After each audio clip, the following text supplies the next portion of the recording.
You're also in charge of charities. We've seen an increase to the threshold of turnover for charities to allow people who are working for even larger charities to still access JobKeeper payments.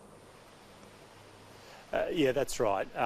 Obviously, right throughout this crisis, as we've dealt with a lot of the economic impact, we have been cognizant of the fact that charities and not-for-profits perform a really important role, particularly at times of crisis, but also are an important part of our economy, employing around about 1 million people. So as we've been designing our response, the JobKeeper program, we've listened to the charities, and we had representations from a number of large charities that the 30% threshold in the reduction in turnover would leave a lot of charities out of the JobKeeper program because of the unique nature of charitable businesses.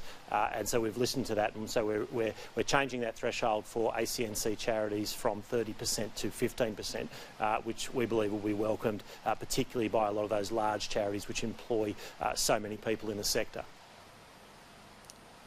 So under the initial arrangement, it was those with a turnover of less than $1 billion. And so we're encountering charities now that have a turnover of over $1 billion. That includes the Catholic Social Services Australia. They're worth $30 billion. Is this not the time for them to be raiding their coffers, not taxpayer coffers? Well, look, obviously there are a number of large charities, and it's not about raiding anyone's coffers, it's about responding to the issues we have. The issues for charities, be they large, small or medium, is that they get their donations and their revenue from a number of sources. So there's donations from the public, from philanthropy, there are business entities such as we know about the Vinnie's stores and the Salvo's stores, and Red Cross have some of those stores which employ a lot of people and deliver an important service. There's also government grants, and there's also fee-for-service, things like the NDIS. So we know they play a really important role in large sectors of the community. What's important is that the principle, as we look at whether it's large businesses that are affected, whether it's large and medium charities or small charities that are affected, it's about protecting livelihoods. What we've done in this change for charities is to accept the fact that if there are certain sources of revenue for charities, they are legally obliged to spend it in certain areas. They can't simply shift it to other parts. So we had representations from the sector. We believe it's important, and fundamentally this will do two things. It will mean that many of the 1 million people who are employed in the charities sector in Australia continue to be employed, continue to be in work, but also that those vital services to people which will be needed even more now than in ordinary circumstances will be able to continue to be delivered.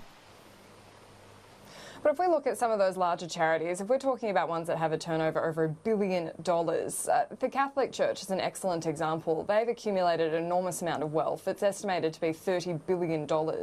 Why aren't we asking them to rest on their own assets at this point? Why are we asking taxpayers to subsidise their volunteers?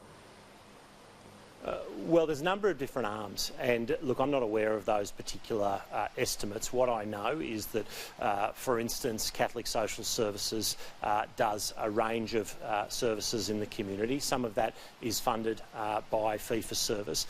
When it comes to St Vincent de Paul, they obviously do a lot of work in the community, and they get revenue from various sources, from donations from the public, from the Vinnie's door knock. Obviously, some of those things can't happen right now.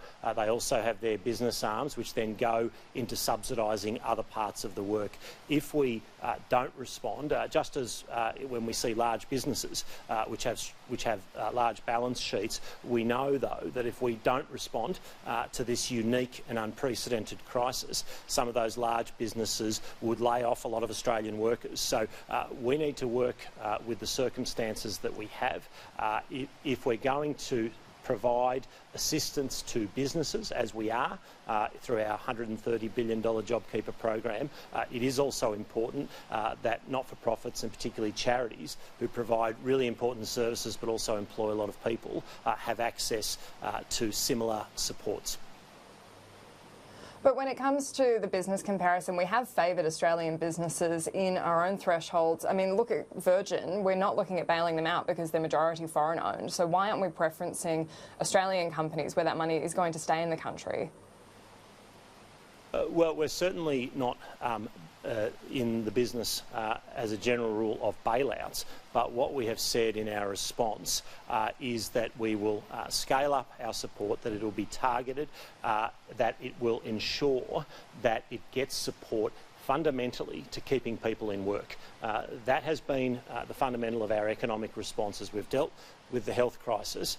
We have designed a package which provides a larger safety net, a much larger safety net for those who find themselves out of work, but for those who can remain in work, who can remain attached to their employer, our JobKeeper program very importantly supports those jobs. And I think Australians would expect nothing less, whether they're employed by a foreign employer or by an Australian employer. It is a job for that person, it is a job for that family, and it is a way that they can look after themselves, and we want to keep them attached to those businesses so that when the economy rebounds, they will be much better placed, they will be still part of the workforce, and hopefully, and we hope and expect that those jobs will grow and the ability of those businesses to fund those jobs will grow as revenue comes back.